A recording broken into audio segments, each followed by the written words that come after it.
As we'll see in upcoming lectures, it can be very useful to have sequences of numbers that represent the indices of strings or lists. In this lecture, I will introduce the Python built-in function range, and we'll use it for this purpose. In this first example, we will use a for loop in conjunction with range to generate and display a sequence of integers from 0 up to and including 9. So for each number in, and this is where we use range will generate that sequence of numbers.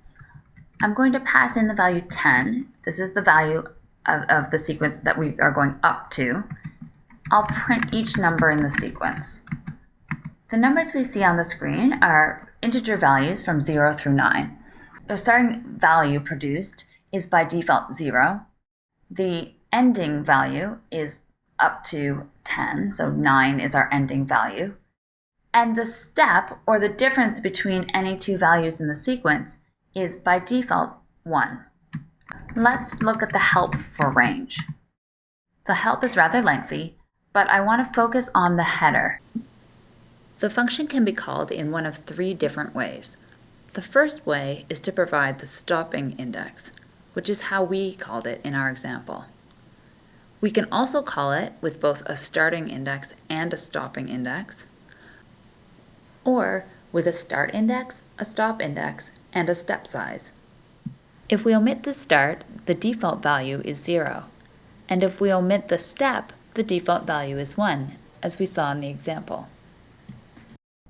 One of the ways that we'll use range is to generate a sequence of numbers that represent the indices of a string or a list.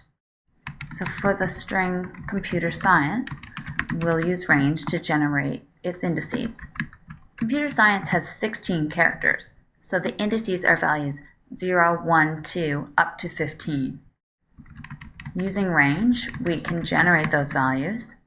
I could pass 16 as the argument to range, but to be more general, I can say go up to the length of the string. Notice that I'm using I to represent the index of S, so I is short for index. And the values 0 through 15 are printed. But perhaps we only want the indices starting from index 1.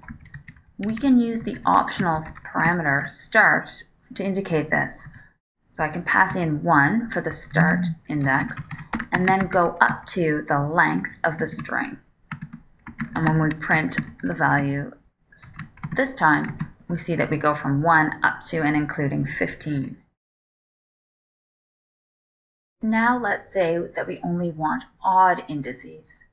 To do this, we can use all three of the parameters.